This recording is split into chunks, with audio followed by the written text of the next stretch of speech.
Subscribe करें और bell दबाएं ताकि कोई खबर रह न जाए।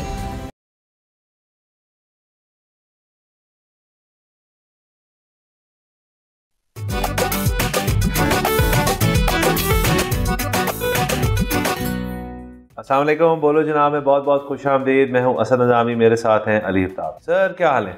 सर संडे आपको पता है ज़्यादातर दुनिया में इसको फन डे समझा जाता है और हम तो खैर इस दिन काम करते हैं, लेकिन मैं अपने आप को मजलूम नहीं समझता क्योंकि हम तो शौक़ से करते हैं। और सहाफ़ियों के बारे में तो ये मशहूर है और ये बात दुरुस्त है कि आप उनसे वीकेंड पे या छुट्टी वाले दिन जो भी उनकी छुट्टी हो उस पर भी मिलें, आप किसी गेट टुगेदर में भी हों तो वो बात जो है सहाफ़त की ही कर रहे होते हैं, वो मुल्की और गैर मुल्की हालात की बात कर रहे होते हैं। हमें इस चीज़ का मज़ा आता है, लेकिन जिस तरह से हम दीगर चीज़ों के बारे में कहते हैं कि उस पर बात होना ज़रूरी है, ये बात होना बहुत ज़रूरी है कि पाकिस्तान में ज़्यादातर लोगों को एक दिन छुट्टी होती है। अब उनका वीकेंड 2 दिन का नहीं होता, तो ये इसकी वजह से मतलब, और जाहिर है अगर हम आज इसके ऊपर बात करना शुरू करेंगे तो इसको चेंज होते हुए बड़ा अरसा लगेगा। उसमें मुल्क के मारूजी हालात का बड़ा ताल्लुक है। अक्सर लोग ऐसे हैं कि जो अगर हफ्ते में 6 दिन काम ना करें तो वो अपना घर का सेटअप ही नहीं चला सकते। लेकिन फिर भी तरक्की याफ्ता ममालिक अगर हफ्ते में 2 दिन छुट्टी करते हैं, अगर स्कैंडिनेविया या दीगर यूरोपियन जगहों पर वर्किंग आवर्स का एक कल्चर आ रहा है और वो शायद इस तरह से काम करते हैं कि वो हफ्ते में 3 दिन में भी अपने वर्किंग आवर्स पूरे करके 4 दिन या 3 दिन छुट्टी कर सकते हैं, तो उसके पीछे कोई ना कोई एक विजडम होगी।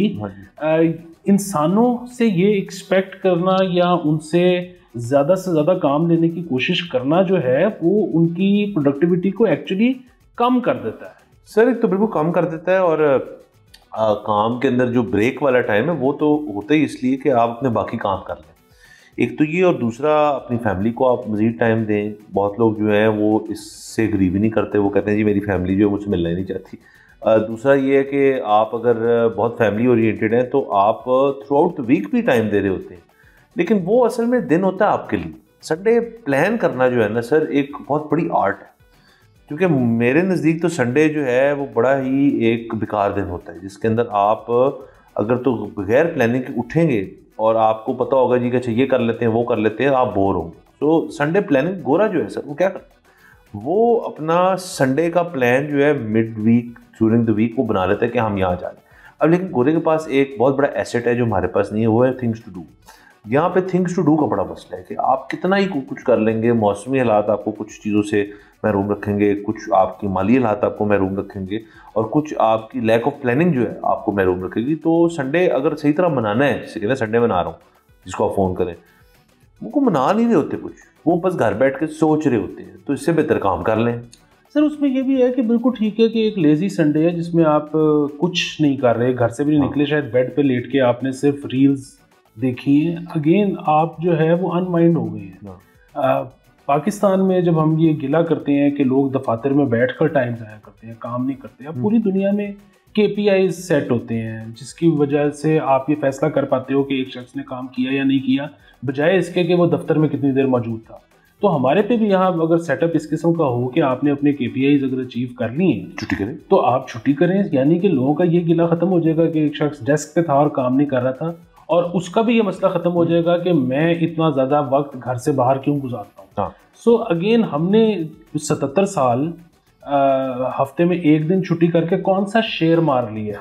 हम शायद अगर 2 दिन छुट्टी कर दें तो प्रोडक्टिविटी में इजाफा हो सर। बाकी दूसरा सर, ये बात से तो मैं बहुत अग्री करता हूँ आजकल के दौर में ख़ास तौर पे, कि कुछ करना तो मुश्किल चीज़ ही है, कुछ ना करना भी बड़ी मुश्किल चीज़ है। मतलब आप एक लेज़ी संडे जो है उसको प्रॉपर तरह एग्जीक्यूट करना कोई आसान चीज़ तो नहीं है, उसके लिए भी थोड़ी थोड़ी मेहनत तो आप कर रहे हैं। कुछ ना करने में ये तो कोई शख्स नहीं है जो यार सुबह उठे और वो बेड में लेटा रहे 12 घंटे, ये हो नहीं सकता। हमें किसी न किसी किस्म का पॉजिटिव स्टिमुलस टाइप चीज़ चाहिए, डोपामिन चाहिए, तो वो आपने कैसे अब अचीव करनी है, वो भी एक मेहनती काम है। तो और इसके साथ साथ सर आप ये देखें कि दुनिया भर में अब फ़ोन्स और नेटफ्लिक्स और ये बाकी चीज़ें जो हैं इन्होंने बड़ी गैप्स फिल कर दी हैं, और एक बड़ी अजीब सी डिबेट छिड़ गई है कि जी आप एक तरफ लोगों को कह रहे हैं कि स्क्रीन ओरिएंटेड ज़िंदगी है आपकी, दफ्तर में भी स्क्रीन, घर पे भी screen. Human to human contact जो है वो बदरीज कम होता जा रहा है। इसके ऊपर तो बाकायदा डिबेट्स हो रही हैं आपके जी बच्चों को इस चीज़ से कैसे दूर रखना है। लेकिन सर मेरी इसके अंदर थ्योरी बड़ी मुख्तलिफ तरफ जाना शुरू हो गई है कि आप एक तरफ तो उसके बुरे अनासर आपके सोशल मीडिया और दीगर जो ऐप्स और वगैरह वो तो है ही जिनसे बच्चे भी यकीनन मुतासर होते होंगे, लेकिन उनके अंदर चीज़ें जो अच्छी भी आ रही हैं वो भी यूटिलाइज लोग करना शुरू कर दी। अभी हम इस तरह कर लेते हैं कि रिसेंटली एक तस्वीर आई अमेरिकी सदर डोनाल्ड ट्रंप की जिसके अंदर वो उन्होंने अपना हुलिया बनाया हुआ है पोप का और उन्होंने उसके ऊपर उंगली यूँ हुई हुई है और मतलब इससे पहले उन्होंने मजाकिया एक बात भी की थी कि पोप सिलेक्ट हो रहा है तो मुझे बना दो। उनका स्टाइल है इस किस्म का नार्सिसिस्ट टाइप किस्म की वो बातें कभी कर देते होते हैं। अलबत्ता उन्होंने अपने पेज से वो रीट्वीट कर दी और वो थी एक AI जनरेटेड तस्वीर और मतलब किसी ने कमांड दी होगी what if Donald Trump was the pope, किसी ने तस्वीर लगा दी होगी, डोनाल्ड ट्रंप को पसंद आई होगी, लगा दी। इसके ऊपर हमने बहस नहीं करनी कि उन्होंने लगाई और उसके क्या सियासी और मजहबी मरक़ात हैं, उसके ऊपर बात नहीं कर रहे। अलबत्ता सर AI जो है अब कहते थे ना हम कि जी 4-5 साल में ना AI जो है वो आपकी ज़िंदगी को डोमिनेट करेगा। मेरे ख्याल में बहुत जल्दी इससे होना शुरू हो गई ये चीज़। और उसका सर मैं सिर्फ आपको छोटी सी मिसाल दे देता हूँ कि जो ह्यूमन टू ह्यूमन कॉन्टैक्ट है ना उसकी सबसे बड़ी जो ज़रूरी चीज़ है उसके अंदर वो है एक वालिदैन और बच्चों की आपस में कॉन्वर्सेशन, बाप बेटा हो, बाप बेटी हो, माँ बेटा जो भी हो। क्योंकि बच्चों की एक इंक्विजिटिव नेचर जो है वो पैदा हो जाती है एट अ सर्टेन एज और फिर वो आपसे सवालात करते हैं और वो आपका एक्सपीरियंस को टैप इन कर रहे हैं क्योंकि आप यकीनन आपने ये चीज़ देखी होगी और उनके सवालों का अमूमन आपके पास जवाब होता नहीं होता तो आप उनको ये उनको कहानी फिट कर देते हैं और आप फिर सोचते हुए मजबूर होते हैं कि यार इसने सवाल पूछे तो मैं कुछ जानकारी हासिल कर लूँ। अब अलबत्ता ये मेरे साथ भी हुआ और भी मेरे पेरेंट्स से पूछा उनके साथ हुआ है कि उनका बच्चा आपका फ़ोन मांग लेता है, आप कहते मैं फिल्म यूट्यूब नहीं देखने के लिए फ़ोन दे, तो बच्चे अब सिर्फ ChatGPT पे सवाल पूछ रहे हैं कि जी इस सवाल का क्या जवाब है।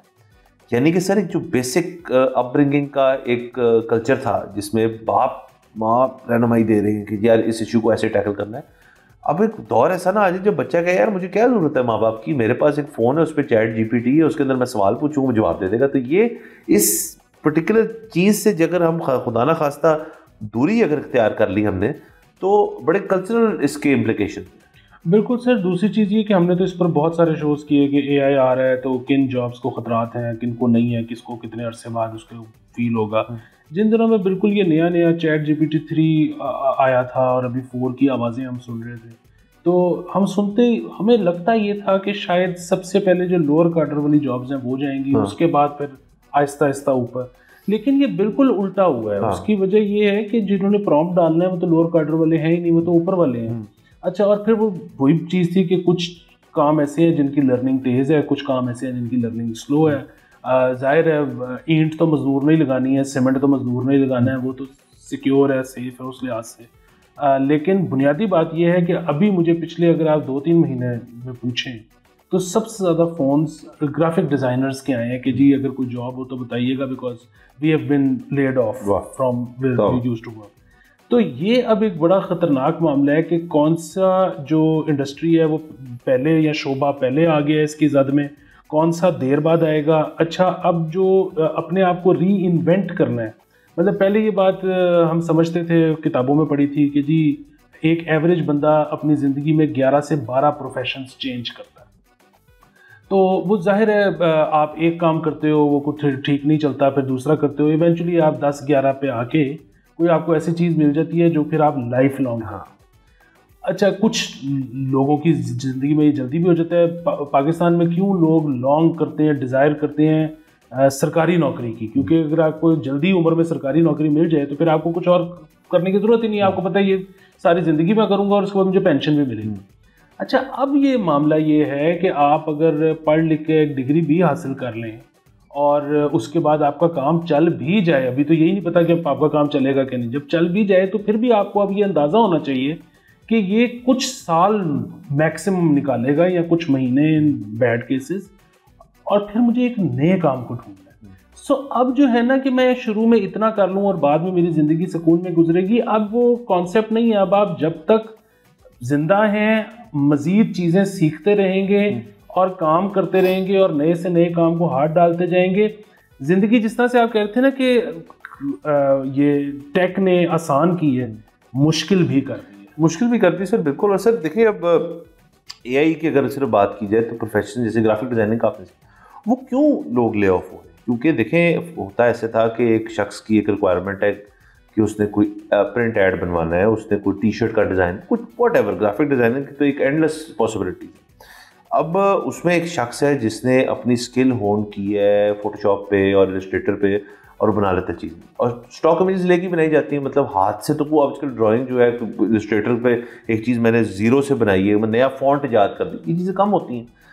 बट अलबत्ता अगर आपको बेसिक किस्म का काम चाहिए, क्योंकि ज़्यादातर लोगों को बेसिक काम चाहिए होता है, आपने एक प्रॉम्प्ट देनी है कि जी फलानी शख्स जो है उसको ये लिबास पे ओढ़ दें और उसके बाद उससे ये कहलवा दें, तो वो एआई बड़े बेहतरीन तरीके से कर देगा, बल्कि आपको 8-10 ऑप्शंस दे देगा।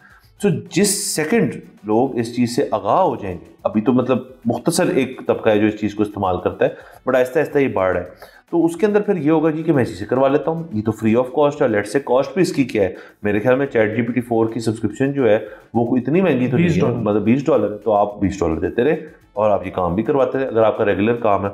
और इसके ज़ाहिर मुतासर आप देखें ना, उसके अंदर वीडियो प्लग भी आ गई चीज़ें कि जी अब वीडियो की ऑडियो मैचिंग भी वो कर देता है, वो वीडियो की एडिटिंग भी कर देगा, स्विचिंग भी कर देगा, क्लिपिंग भी कर देगा, ऑल पावर्ड बाय एआई। तो दुनिया भर के अंदर ये वाले स्किल्ड जॉब हैं, जो अल्टीमेटली स्किल्ड जॉब्स हैं, वो अगर इस तरह से हलवा हो जाए सबके लिए करने के लिए, तो एक तो मुतासर सिर्फ ये लोग नहीं होंगे जो इस फील्ड में होंगे, मुतासर होंगे वो लोग जो इस फील्ड में आना चाह रहे हैं, जो इसके सीखने के इसके बीच में, वो तालीमी इदारे मुतासर होंगे जो इस चीज़ की तालीम फराम करते हैं, वो लोग जो एज ए जॉब स्पेसिफाई की जाती है कि जी हमें ग्राफिक डिज़ाइनर्स चाहिए, वो नहीं हायर करेंगे। तो ये एक फील्ड की बात हो रही है यहाँ पे। अगर आप इसको अप्लाई करना शुरू कर देना बाकी फील्डों में कि एआई क्या क्या कर सकता है, तो फिर ये अगेन जो था ना कि 5-10 साल में ये चीज़ें ख़त्म हो जाएंगी, मुझे लगता है बहुत जल्दी हो जाएंगी। जी सर, ये पहला जो एआई ऐड बना था पाकिस्तान में, वो तो एक चैनल ने अपना इंटरनल एक प्रोग्राम के लिए बनाया था, लेकिन पहला कमर्शियल, अब मैं कंपनी का नाम यहाँ पर नहीं लेना चाहता, वो इस वक्त चल रहा है। एआई इस वक्त तमाम चैनल्स पे चल रहा है, और वो अगर शूट होता बाकायदा जिस तरह से एड्स होते हैं तो उसका बजट करोड़ों में जाता। अभी वो ऐड मैं आपको बता रहा हूँ कि वो तकरीबन 10 दिन में बना है, और एक शख्स ने एक कंप्यूटर पे एक बंद कमरे में बनाया है। और उसमें आप जब बहुत ज़्यादा हाई रेजोल्यूशन पर अपनी स्क्रीन पर देखते हैं तो आपको अंदाज़ा हो जाता है कि इसमें जो लोग हैं ये असल नहीं है, वरना अदरवाइज़ जब आप टेलीविज़न, सैटेलाइट टेलीविज़न पे जब आप जो देख रहे होते हैं तो उसकी रेजोल्यूशन में तो आप पहचान ही नहीं सकते। तो अब देखें कि किधर करोड़ों रुपए और कितने लोगों का रोज़गार था, और किधर एक बंदे ने बंद कमरे में 10 दिन, और वो इस काबिल था कि चले। तो सिर्फ ये चीज़ें ना, अब नाउ इज़ द टाइम। देखिए, हमने पहले भी जॉब्स हाईलाइट की थी इसी शो से, अब वो वक्त आ गया कि हम इसके ऊपर एक कॉन्वर्सेशन स्टार्ट कर लें कि अब इस चीज़ का कैसे करना है, अब तहफ़्फ़ुज़ कैसे देना है उन लोगों को जो कि इनके शोबे जो हैं वो ऑब्सोलीट होना शुरू हो जाएंगे। और बहुत जल्दी हम ये कॉन्वर्सेशन कर रहे हैं, बट ज़रूरत पड़ेगी अब करने की। बिल्कुल, एक ही। और दूसरा आपने जो जिक्र किया ना कि जो लोग आना चाहते हैं, बच्चे जो नए, मैं बचपन से सुन रहा था कि जी एनालिटिकल जो है डिस्कोर्स नहीं होता हमारा एजुकेशन में, हमारा बड़ा रट्टा सिस्टम है, और मैं ये सोचता था कि इस पे इतनी क्यों बात होती है। मतलब रट्टा system is working fine for us. मतलब हमारे डॉक्टर्स जो हैं वो इसी सिस्टम से पढ़ के अमेरिका में भी जाके काम कर लेते हैं, हमारे इंजीनियर जो हैं टोक्यो भी चले जाते हैं, तो मसला के अब मुझे मसला नज़र आना शुरू हुआ। अब जब फिजिकली एवरीथिंग इज़ पॉसिबल, अब जब आप you don't need a team कुछ भी करने के लिए, तो अब बेसिकली आइडिया के पैसे हैं। आइडिया आपके पास अगर नया है, जो कि अगेन अगर आप स्कूल्स में, रिवायती स्कूल्स में नहीं पढ़े, अगर आपको ये सिखाया गया कि नई से नई बात कैसे सीखनी है, तो वो बच्चे एग्जीक्यूट तो अब एआई से करवा लेंगे, अब सोचना काम रह जाएगा। सो अब मुझे पता लगा कि इतने अरसे से जो कहते थे कि रट्टा सिस्टम को ख़त्म करो और जदीद तरह से पढ़ाई पे जाओ, वो क्यों कहते हैं। दूसरा ये जो एआई एक चीज़ नहीं क्रिएट कर सकता ना, वो है माहौल, एटमॉस्फेयर, कि जी जो कंड्यूसिव हो आइडिया जनरेशन के लिए, जो कंड्यूसिव हो इस सोच पे किसी को मजबूर करने के लिए कुछ नया सोचो, वो स्कूल्स कर सकते हैं, वो आपके इर्द गिर्द का क्राउड कर सकते हैं। एआई से आप जितनी मर्जी बातें कर लें, उसने आप ही की कमांड को मद्देनजर रखते हुए कोई फर्दर चीज़ भेजनी है। अब वो माहौल नहीं क्रिएट होगा तो क्रिएटिविटी, हाँ ये आपकी बात बिल्कुल ठीक है कि वो एज ए टूल इस्तेमाल किया जा सकता है कि जी उसको आप चलो एग्जीक्यूट करो बैठ के, मेरा ये आइडिया, तो वो उसको बेहतरीन तरीके से कर सकता है। लेकिन सर उसके लिए अब आपको चाहिए लोग। मतलब कितनी आयरॉनिक बात है कि आपका जो इवेंचुअली एंड आ, जैसे आपने कहा कि इश्तिहार एक बंदे ने बंद कमरे में बना दी किसी से बात किए बगैर, वो तो बिल्कुल आइसोलेशन में, लेकिन वो सारा जो ऐड है उसकी क्रिएटिविटी जो उसके पीछे थी, या आप एक नया स्टार्टअप है या कोई टेक ऐप है जो भी है, उसके पीछे जो सारी आइडिया जनरेशन है वो तो सारे लिए लोग चाहिए, लोगों से बातें करनी है। तो एक तरफ हम लोगों को आइसोलेट भी कर रहे हैं और दूसरी तरफ लोगों को कह रहे हैं कि अगर अब आपने तरक्की करनी है तो आपको लोगों से बातें करनी पड़ेगी। बिल्कुल। देखिए ना, जिस तरह पहले था कि कोई मुल्क जो है वो स्टीम इंजन 50 साल पहले बना लेता था, कोई 100 साल बाद बनाता था, जो पहले बना लेता था वो तरक्की करता था, जो बाद में बनाता था वो फाइनली कैचअप कर लेता था। अच्छा, एआई वाला मामला ये है कि जिसने पहले करना शुरू कर दिया है वो आप उसको कैचअप नहीं कर सकते, क्योंकि जितना डाटा उसके पास आ जाएगा उनकी लर्निंग मशीन के पास, आप लेट डालना शुरू करोगे तो आप कभी उस डाटा को कर ही नहीं सकते। अच्छा, इसी तरह मुझे ये लगता है कि अब अगर आपका बच्चा जो है वो नए तर्ज तालीम पे वो नहीं पढ़ रहा, अगर उसको ये नहीं अंदाज़ा कि दुनिया कहाँ जा रही है, तो पहले जिस तरह था कि अच्छा मज़ीद रट्टा लगा के 1 डिग्री और ले लेगा तो कैचअप कर लेगा, अब शायद वो कैचअप नहीं कर सकेगा। बहुत दुनिया रूथलेस होने लगी है। दुनिया रूथलेस होने लगी सर। और एंड में सर अगेन इसके ऊपर हमारा अंदाज़ा ही है कि आगे जाए वो क्या होगा। असल में ये एक एक्साइटिंग चीज़ भी है और खौफनाक भी है कि अगले 5 तो छोड़े, अगले 2 साल भी आपको नहीं पता कि दुनिया किस तरफ जा रही है। बस सर देखते हैं क्या होता है। यहाँ पे जाना है हमें ब्रेक के ऊपर। Take a break.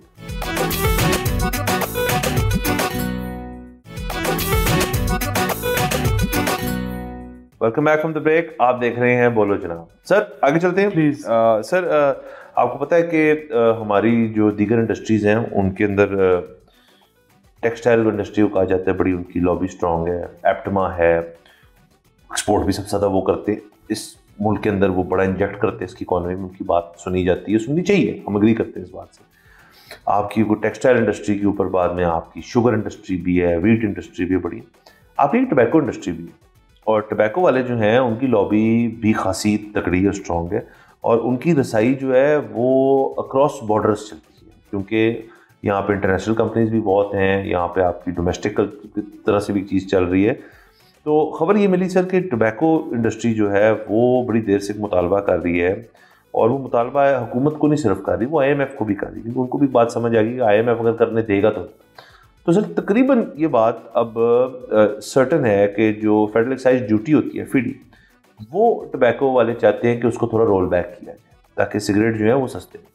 ना सिर्फ ये, बल्कि उन्होंने ये भी हुकूमत से बात की है कि जो बिल्कुल ही आपके cheapest lowest priced cigarette products हैं उनको मार्केट में मुतारफ़ कराने के लिए एक प्लान बनाया जाए। आपको पता है यहाँ पे खुली सिगरेट जो है वो भी बैन है, यहाँ पे 10 सिगरेट वाली डब्बी भी बैन है, यहाँ पे वही 20 वाली एक जो पुरानी सबसे चीज़ चल रही है वो चल रही है, और वो स्मोकिंग डिस्करेज करने के लिए की जा रही है कि स्मोकिंग को महंगा रखें।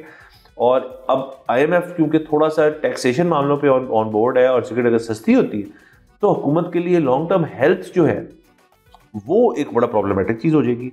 तो ये भी सर एक चीज़ है जिसको हमें कंसिडर करना पड़ेगा। साथ साथ इसके अंदर एक स्मगलिंग का भी एंगल है जिसके ऊपर हम बात करते हैं।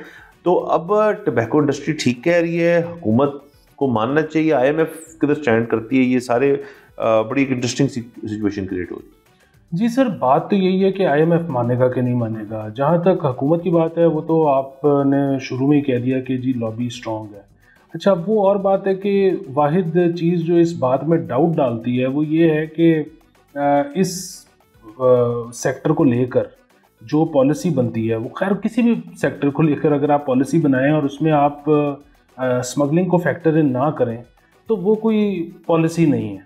सो बुनियादी बात ये है कि मैं तो इस हक में हूँ कि इनका टैक्स लोअर कर देना चाहिए। मैं तो खैर हर सेक्टर में कहता हूँ टैक्स लोअर कर दें, क्योंकि उससे शायद आपकी रिकवरी बढ़ जाए। दूसरी चीज़ ये है कि आपको इनका टैक्स इसलिए भी कम करना चाहिए क्योंकि शायद उसकी वजह से इनका जो मार्केट शेयर है वो बढ़ जाए। बुनियादी बात ये है कि ये compete ही कैसे कर सकते हैं अगर पैरेलल एक जो non custom paid smuggled cigarette है वो अवेलेबल होगा, और वो जो है एक बड़ा ब्रांड आपको अगर 200 रुपये में मिल रहा है और यहाँ पर आपको एक छोटा ब्रांड 500 में मिल रहा है, तो इट्स अ नो ब्रेनर कि जो आपका कस्टमर है वो तो 200 वाला लेगा। सो हम ये अगेन ये मुमकिन कैसे होता है कि मैं तो इस मुल्क के बारे में ये कहता हूँ कि आप आज अपने घर के सबसे आखिरी वाले कमरे को कुंडी लगा के कोई कंप्यूटर पे काम करना शुरू कर दें जो कि कम्प्लीटली लिजिट है, तो और किसी को आपके घर वालों को भी ना पता हो कि आप क्या करते हो, महीने बाद बेल बजेगी और एक कोई सरकारी एहलकार सामने खड़ा होगा और वो कहेगा कि आप ये कर रहे हैं और आपको ये करने की इजाज़त नहीं है। तो यहाँ पर खुल्लम खुल्ला हर दुकान पर अगर नॉन कस्टम पेड सिगरेट मिल रहा है तो वो कैसे मिल रहा है इजाज़त के बगैर। अब ये क्या है कैसे है, हमने कुछ रूमर्स सुन रखी हैं लेकिन हम उसके क्योंकि वो रूमर्स हैं तो हम उसके ऊपर नेशनल टेलीविज़न के ऊपर बात नहीं कर सकते। बुनियादी बात यह है कि इनको अगर आपने कम्पीट करवाना है तो आपको इनका टैक्स कम करना पड़ेगा। हेल्थ की जो आपकी बात है ना, वो तो देखें कि अगर तो लोग डिस्करेज हो रहे होते महंगे सिगरेट की वजह से तो बिल्कुल ठीक था, बड़ी अच्छी बात थी, आप ऐसे ही रखते। लेकिन जब उनको साथ में सस्ता मिल रहा है स्मगल्ड सिगरेट तो फिर हेल्थ तो वहीं जा रही है जहाँ पे जा रही है। तो कम से कम इस तरह हुकूमत अपने किटी में टैक्स बढ़ा ले। सर बिल्कुल टैक्स बढ़ा ले। और से देखें जो हाई वॉल्यूम प्रोडक्ट होता है, ये कोई नीश प्रोडक्ट तो है नहीं, ये तो हाई वॉल्यूम प्रोडक्ट है, इसने बिकना ही बिकना है और ज़्यादा लोगों ने इसको खरीदना है। तो उसके अंदर आप देखें आपका एंड कैसे सिक्योर होते हैं। हाँ, अगर आज देखें ना दो रास्ते हैं हमारे पास। एक है कि जी सिगरेट बंद करनी है, इस मुल्क से सिगरेट निकलाना था उसको भेजना है, वो तो फैसला नहीं हो रहा। दूसरा है कि सिगरेट को रखना है, अब कैसे रखना है वो आप फैसला कर लें। और दूसरी वाली चीज़ जो हेल्थ वाली, वो तो देखें ना फिर डिबेट बहुत वास्ट हो जाएगी। वो तो लोग कहेंगे इस मुल्क में साल में 2-3 महीने ऐसे होते हैं जब हर इंसान सिगरेट नोशी से ज़्यादा ख़तरनाक चीज़ जो इंजेस्ट करता है जो कि स्मॉग होती है। आप उसके ऊपर क्यों नहीं फोकस करते जो हमारे ऊपर टैक्स लगाते हैं। आप उन गाड़ियों पर टैक्स लगाएं जो स्मोक इमिट बहुत ज़्यादा करती हैं। आप उन फसल वालों को जो जलाते हैं उन लैंडलॉर्ड्स को जेल में डालें, या जो किसान है उसको कुछ करें। आप उसको ऑल्टरनेटिव दिया, आपने मशीनरी दी है उसको, आपने काश्त जो क्रॉप्स का साइकिल है चेंज की, क्या किया आपने। स्मोक तो वैसे की वैसे ही आ रही, बड़े साल हो गए हैं। तो ये भी एक डिबेट है उसके अंदर। फिर हेल्थ क्राइसिस के ऊपर अगर आप बहुत ही वास्ट जाना चाहें तो हमने अपने पिछले एपिसोड के अंदर वो आइडिया की बात की थी कि हेल्थ आपका स्ट्रक्चर कैसा है, आपका इंडस्ट्री कैसी है, वो सारी आप उसके ऊपर बात कर लेंगे। तो सर देखिए, जहाँ पे भी आप एक हुकूमत इस किस्म की हो जो ऑलरेडी अगेंस्ट द वॉल है, उधर हुकूमत को बड़े बेसिक फैसले जो हैं वो कर लेने चाहिए कि यार हमने चलानी है एक चीज़ को, हमने टबैको इंडस्ट्री चलते रहने देनी है, स्मगल्ड भी चलते रहने देना है, ये भी चलते रहना। फिर उन दोनों का ना आपस में एक मेल होना चाहिए किसी किस्म का, और वो आप टैक्सेशन पॉलिसी से, सस्ती सिगरेट से, किसी चीज़ से भी आप कर सकते हैं। हमें लोगों को लग रहा होगा ये अजीब दो लोग हैं बैठ गए सिगरेट को इंडोर्स करें, हम सिगरेट को इंडोर्स नहीं कर रहे हैं, हमने तो अजीब चीज़, हम दोनों पीते भी नहीं। लेकिन हम इस चीज़ को ज़रूर इंडोर्स कर रहे हैं कि अगर आप एक चीज़ की रोकथाम नहीं कर सकते और उससे आपका जो रेवेन्यू अर्न कर सकते हैं आप वो लूज आउट कर रहे हैं, तो एक्सेप्ट करें और बेहतरी इस मैकेनिज्म में लाएं, या फिर कह दें जी कि एक साल के अंदर हम ये स्मगल्ड भी बंद करेंगे और दूसरा वाला भी ठीक कर देंगे। देखिए, बुनियादी बात ये है कि जो स्मगल्ड सिगरेट है ना, उसमें जो पैसे यहाँ से बाहर जाते होंगे वो रुपए में तो नहीं जाते होंगे, डॉलर में जाते होंगे। तो आपका पाकिस्तान से डॉलर भी बाहर जा रहा है और उस पे आपकी रियासत जो है वो टैक्स भी नहीं कमा पा रही। तो इससे तो कहीं बेहतर नहीं कि आपकी जो लोकल मैन्युफैक्चरर्स हैं, या अगर कोई इंटरनेशनल प्लेयर भी यहाँ पर है तो वो टैक्स देता है, तो आप उसको जो है इंसेंटिवाइज करें। तो उसको अगर आप इंसेंटिवाइज टैक्स कम करके कर सकते हैं तो मेरे ख्याल में तो उसमें कोई कबाहत नहीं होनी चाहिए। अगेन पहली चीज़ तो होनी चाहिए स्मगलिंग रोकना। अगर वो नहीं रुक सकती तो फिर इनको इंसेंटिवाइज करें, कम से कम टैक्स तो देते हैं। हाँ सर बिल्कुल। और सर अगेन देखिए, यहाँ पे अब कुछ ब्रांड्स हैं उन्होंने बहुत इन्वेस्ट किया हुआ है सिगरेट में। तो आप तो देखिए ना, दुनिया भर में एक ऑल्टरनेटिव टू स्मोकिंग की भी डिवाइसेस भी हैं और वो सिगरेट नुमा चीज़ें ही हैं जो हेल्दियर ऑप्शन है, मतलब लेस हार्मफुल है, जिसके अंदर आपका पेपर नहीं बर्न हो रहा, आपका टबैको सिर्फ यूज़ हो रहा है, टार नहीं है, कार्बन नहीं है। अब वो चीज़ पाकिस्तान के अंदर कोई तसव्वुर भी नहीं कर सकता था कि यार यहाँ पे लॉन्च ही हो जाएगी। ना सिर्फ वो लॉन्च हुई, बड़े लोग उसको एक्सेप्ट कर रहे हैं, बड़े लोग उस पर शिफ्ट हो रहे हैं और उसकी डब्बी भी मुनासिब कीमत में है। मतलब यहाँ पे जो आपकी इम्पोर्टेड कहते हैं जो लीगल चैनल से फ़र्ज़ कर अगर आती है वो तो उसको तो रहने दे। स्मगल्ड जो आपकी हाई एंड सिगरेट है वो तो 1000-1200 रुपये की डब्बी होना शुरू हो गई है, ये फिर 500 रुपये की डब्बी है। तो हुकूमत जो है हमारी वो कन्फ्यूज साबित आती है इस चीज़ के अंदर कि जी हमने किस तरफ इस पर्टिकुलर हैबिट को किस तरफ। बाकी दुनिया में तो आप देखें, मेरे ख्याल में आप ऑस्ट्रेलिया या कनाडा, सॉरी रादर, उसके अंदर वहाँ पे आपने एक बात कर दी कि एक शख्स जो फलाने साल के बाद पैदा हुआ है वो सिगरेट खरीद ही नहीं सकता, वो इस तरह फेज आउट कर रहे हैं। वो मतलब सिगरेट को इतनी महंगा बना रहे हैं, इतना अनअपीलिंग बना रहे हैं। उन्होंने सोशल मीडिया और बाकी चीज़ों को यूज़ करके सिगरेट को एक नापसंदीदा चीज़ इख्तियार की है। उन्होंने बड़ी 3-4 प्रॉन्ग अप्रोच करके सिगरेट को एक कमी लाने की कोशिश की है। या तो फिर ऐसा नहीं, यकीनन। और यहाँ पर तो आप वो भी देखिए ना कि जिस तरह से आपने कहा कि सिगरेट के जो अल्टरनेटिव्स हैं उनमें, चलिए एक आपने ये मिसाल दे दी, दूसरा जो वेप्स हैं उन पर भी खुली छूट है। मतलब अगेन कोई उनकी क्या सेटिंग है मुझे नहीं पता, लेकिन आप जब दुकानों पे जाएंगे आप कोई भी छापा मार के देख सकते हैं, वहाँ पे हर किस्म का लिक्विड पड़ा है। ऐसा भी पड़ा है जिसके ऊपर एक्सपायरी लिखी है, ऐसा भी पड़ा है जिसके ऊपर एक्सपायरी नहीं लिखी। तो अब जाहिर है जिसके ऊपर एक्सपायरी नहीं लिखी उसमें कुछ तो डॉजी होगा ना। तो यहाँ पे सब कुछ ही चल रहा है, हुकूमत की कोई पॉलिसी इसको लेकर है ही नहीं। बिल्कुल सर। और हम चाहते हैं कि इसके ऊपर कुछ चीज़ हो, हर इंडस्ट्री के ऊपर पॉलिसी तो नहीं चाहिए ना, जाके आप कहीं ना शुरुआत का मौका तो मिले ना किसी को बात करने का। बहरहाल सर, यहाँ पे जाना है ब्रेक के ऊपर। Let's take a break.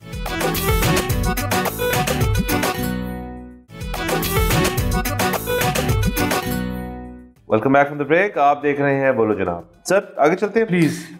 Sir ढेर सारे मसले जो लोगों को फेस करने पड़ते हैं हर शहरों में।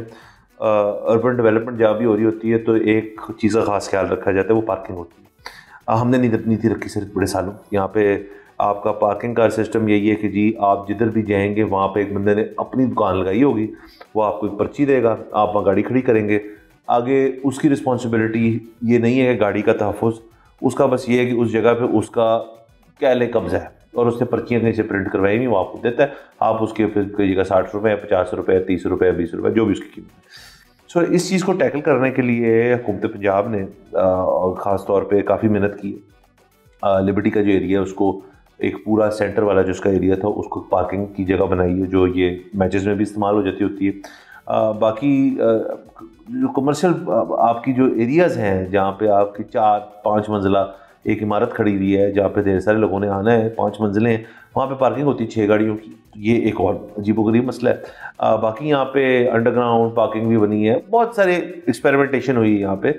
अलबत्ता वो वाला मसला है ना कि जिधर मर्जी अगर बंदा खड़ा है तो उसको आपने पर्ची ली और चली गई, वो मसला आज तक हल नहीं हुआ, वो रेगुलेटेड नहीं होता आज से पहले। अब वो बेसिकली जो वो पर्चियाँ हैं वो बाकायदा जो हुकूमत के एहलकार हैं जो हुकूमत से मैंडेटेड हैं कि आप पार्किंग का निज़ाम जो है उसको दुरुस्त करें, उनको जो पर्चियाँ दी जाएंगी उन पे QR कोड भी होगा, जो उस पर्टिकुलर जगह को ऑपरेट करे उसका नंबर भी होगा, ताकि जो शख्स उस पार्किंग को इस्तेमाल कर रहा है, जो खुदा ना खास्ता को मसला हो जाता है तो उसके पास रिकोर्स होएगा, वो जाके कोई ना कोई इसके ऊपर कंप्लेन कर सकता है। सर ये ना देखें, टेक्नोलॉजी अगेन आज एपिसोड में टेक्नोलॉजी हो गया है कि टेक्नोलॉजी की वजह से ये मुमकिन हो पा रहा है। ये पार्किंग एक बहुत बड़ा मसला था जिससे पाकिस्तान गुजर रहा था। इधर कोई 5-6 मुख्तलिफ मॉडल्स आए। सबसे पहले मॉडल तो ये था कि जी वो सरकार खुद जो है वो करेगी। अच्छा, वो सरकार खुद क्योंकि करती तो पर्ची पे थी, तो करप्शन का बड़ा मसला था कि वो जो बंदा खड़ा हुआ था वो किसी को पर्ची देता था और किसी से कैश ले लेता था, पर्ची नहीं देता था। फिर इन्होंने तंग आके कहा कि अच्छा जी हम ऐसा करते हैं कि इसको ठेके पे दें। वो जब ठेके पर दिए तो सबसे पहले तो मसला ये हुआ कि जी वो बिड्स बड़ी छोटी आई, फिर उन्होंने छोटी बिड मेरे को दे दिया। फिर उनको अंदाज़ा हुआ कि वो तो एक बड़ा नेटवर्क है जो जान के बिड सब छोटी रखते हैं और ये तो आपस में मिले हुए हैं और इनकी जो कलेक्शन है ये खुद बहुत पैसे कमाते हैं, हुकूमत को बहुत छोटा आता है। फिर उनके साथ पार्टनरशिप में गए तो भी यही सारे मसाइल। फिर वो जब ज़्यादा ठेके पे भी किसी को दे दिया तो उस ठेके की रिकवरी एक मसला बन गई। मतलब आप इस वक्त लाहौर के जितने भी वो है इलाके वो निकाल के देख लें तो आपको पता लगेगा कि ये पार्किंग वाले मामले में सरकार को नुकसान ही है। अच्छा, अब जाके ये DHA ने एक बड़ा अच्छा काम शुरू किया था कि वो पर्ची देते थे बजाय कि किसी एक मार्केट या एक प्लाजे के, वो उन्होंने देनी शुरू की पूरी DHA की जो कि 24 घंटे के लिए वैलिड होती है। तो यहाँ से एक अच्छा कदम शुरू हुआ। अब दूसरा ये कर रहे हैं कि जी आपका बेसिकली QR कोड भी होगा और सारा कुछ। तो अब मतलब सरकार से छुपाया नहीं जा सकता कि कितनी कलेक्शन हुई। और दूसरी चीज़ ये है कि अब सरकार को ज़रूरत भी नहीं रही कि प्राइवेट ठेके की, अब सरकार खुद भी कर सकती है क्योंकि एहलकार कोई भी है वो अब एज लॉन्ग एज आप डिमांड कर रहे हैं पर्ची तो फिर वो सरकार से पैसे नहीं छुपाए जा सकते। ये बहुत अच्छा है। इसमें अब जो एक मज़ीद जिद्दत लाई जा सकती है और बल्कि बहुत अरसे पहले इसलिए आ जानी चाहिए थी, मतलब अगर ये आ जाता तो वो भी आ जाती कि इंग्लैंड अमेरिका वगैरह में जिस तरह से होता है कि वहाँ पर तो अब आपको गाड़ी खड़ी करके मतलब बंदा भी होता है जिससे आप पर्ची ले सकते हो, नहीं तो एक को वेंडिंग मशीन टाइप भी होती है जहाँ से पर्ची निकल सकती है, वरना आप तो मोबाइल पे भी हो जाते हैं। और आप एक रात पहले आपको पता है कि कल आपने फलां फलां और फलां मार्केट में जाना है, सो आप उस रीजन की पार्किंग की टिकट एक रात पहले परचेज कर लेते हो। वो आपने अपनी गाड़ी के डैशबोर्ड के सामने रखी होती है जो शीशे से नजर आ रही होती है। एक शख्स जो वहाँ पे एहलकार है सरकार की तरफ से, वो आया है आपकी गाड़ी देखने, उसको नजर आ गया कि आपके पास पार्किंग ऑलरेडी मौजूद है। और इसी तरह फिर उसमें एक और फायदा भी होता है, वो ये है कि आपकी फॉर इंस्टेंस दुकान या कोई और चीज़ है, ऐसा ऑफिस है कि आपको रोज उस इलाके में जाना पड़ता है, तो आप उस इलाके का पूरे महीने का पास बनवा लेते हैं। वो उससे सरकार को भी फायदा कि एडवांस पेमेंट आ गई, आपको भी फायदा कि आपको डिस्काउंट मिल गया। सो अब तो जो है ये बहुत अरसे पहले हो जाना चाहिए था ये, बल्कि हमें तो इस पे सवाल पूछना चाहिए कि इतना देर क्यों लगी। इतनी देर क्यों लगी? जाहिर है सर, इसके अंदर ये होता है कि हमने तो बहुत सुना है कि इसमें सियासतदान भी होते हैं मौजूद इस पर्टिकुलर डील में, ट्रांजैक्शन में। देखिए सर, कैश कलेक्शन है ना, उससे ज़्यादा आसान कुछ किसी किस्म की इनकम नहीं है कि भाई सीधा है ही, वो हो ही कैश में सकती है। अलबत्ता सर इसके अंदर और भी चीज़ें हो सकती हैं। अब तो आपकी जो माइक्रो फाइनेंस ये ऐप्स बैंक्स वगैरह की हैं, touch tap and go, tap and पे टाइप चीज़ यहाँ पे अभी सही तरह से नहीं आई। आप वो भी कर सकते हैं कि सबके पास अपने अपने वो हो मशीन और टैप एंड पे करें आप। या जैसे आपने कहा है कि आप जो ई टैग्स लगते हैं गाड़ियों में, वो मोटरवे के लिए लगता है, रिंग रोड के लिए लगता है, वो लाहौर पार्क के नाम से आप बना दें, पार्क इन लाहौर, जो भी नाम दें उसका ये सालाना मैंने इसके अंदर इतने पैसे जमा करे हैं मुझे, और अब वो आप जहाँ जाएँ उसी का सिस्टम हो। तो इसको, ये तो लो हैंगिंग फ्रूट टाइप चीज़ है कि इसको आप यूनिवर्सली मतलब इम्प्लीमेंट कर सकते हैं। और सर दूसरा, यहाँ पे पार्किंग के सर वाकई में और बड़े मसले हैं।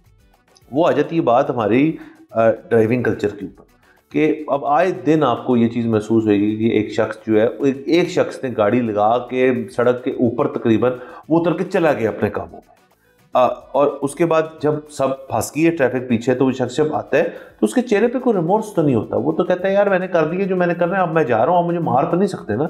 हाँ, इसके ऊपर लोगों की लड़ाइयाँ भी हो जाती हैं, बट आपने कितना को सुना है कि जी वो गलत गाड़ी पार्क कर गया था तो लड़ाई हो गई। ऐसे नहीं होता। आप बस, और वो उस शख्स की भी तरबियत समझने की ज़रूरत है किस किस्म की हुई होगी कि उसको लगता है कि सड़क के बीच में गाड़ी खड़ी करना जो है वो बड़ी एक नॉर्मल सी चीज़ है, वो मैं कर सकता हूँ क्योंकि मेरा दिल कर रहा था।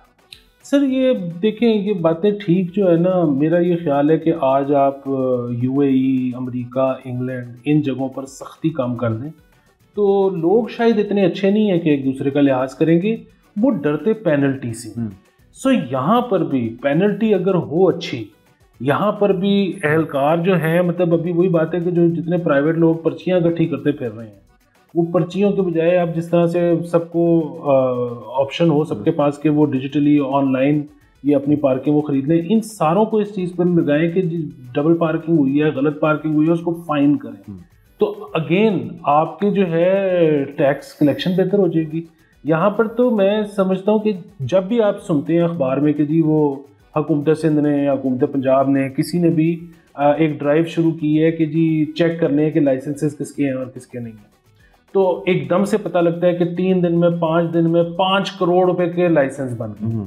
अब ये एक ऐसी पेनल्टी या फाइन है जिसपे आप और मैं बैठ के कोई हम हुकूमत को क्रिटिसाइज नहीं कर सकते, भाई जो गाड़ी चला रहा है उसके पास लाइसेंस होना चाहिए। तो इसी तरह अगर ये, मैं तो समझता हूँ कि पाकिस्तान में हुकूमत इतने ज़्यादा पैसे कमा सकती है, इनको फ्री हैंड दें कि जी करें चलान, जो भी गलत कर रहा है उस पर आप खुल के चलान करें, हुकूमत के पास कैश इकट्ठा हो रहा है और लोग आप देखेंगे कुछ अरसे में ठीक हो जाएंगे, बिल्कुल एथिक्स आ जाएंगे उनको, सिविक्स आ जाएंगे उनको, सब कुछ आ जाएगा। सर ये देखें, आपके जो हमारा सेफ सिटी का मंसूबा है बहुत बड़ा है, बड़े उस पर पैसे लग चुके हैं, अब तक कैमरे उसके जो है कभी चलते हैं कभी नहीं चलते, बट अगर तो वो ईयरमार्क कर लें, एरियाज ईयरमार्क हो जाए कि यार पब्लिक पार्किंग जो है वो यहाँ मुख्तलिफ इलाकों में यहाँ है। अब किसी शख्स ने उस पब्लिक पार्किंग को इस्तेमाल नहीं किया और किसी ऐसी जगह गाड़ी खड़ी कर दी है जो कि अलाउड नहीं है जहाँ पे पार्किंग, तो सेफ सिटी से मॉनिटर। अब देखिए चलान तो आप बड़ी अजीब चीज़ों पे काटते हैं कि आप मोड़ रहे थे तो आप ज़रा नीचे से मोड़े ऊपर से नहीं मोड़े, चलान हो गया आपका 500 रुपये का, 300 रुपये का। इसका चलान हैवी रखें, इसका रखें 1000-2000 रुपये का चलान रखें कि जी गलत पार्किंग का, और आपके घर पहुंचे और जिस तरह सेफ सिटी वैसे वो सुनी करती इसकी भी करें। बिल्कुल, ये सेफ सिटी के बाद तो वाकई बंदे घुमाने फिराने की ज़रूरत ही नहीं हो, बल्कि हमने पिछले एपिसोड में कवर किया था कि जी वो बस स्टेशन में से पंखे चोरी हो रहे हैं। अच्छा, बजाय ये कि आप अपना देखें कि वहाँ के सेफ सिटी कैमरास ठीक है या नहीं है, इन्होंने एक अलहदा टीम निकाल दी है जो गश्त करेगी वहाँ पे। वही आप पैसे खर्च रहे हो, आपको कैमरा ठीक कर दो तो मसला हल हो जाएगा। यहाँ पे सर बस सर अगेन वही वाली बात है सर कि प्रायोरिटीज़ नंबर 1 और सेकेंडली अगर बन भी जाए आपकी प्रायोरिटीज दुरुस्त भी हो जाए तो उनको एग्जीक्यूट कैसे करना है। बहरहाल सर ये सारे मसले हैं, इनको कैसे हल करना है ये तो वक्त ही बताएगा। बट यहाँ हमारा वक्त ख़त्म हो जाता है। अगले हफ्ते आपसे इंशाल्लाह फिर मुलाकात होगी। इजाज़त दीजिए, खुदा हाफ़िज़।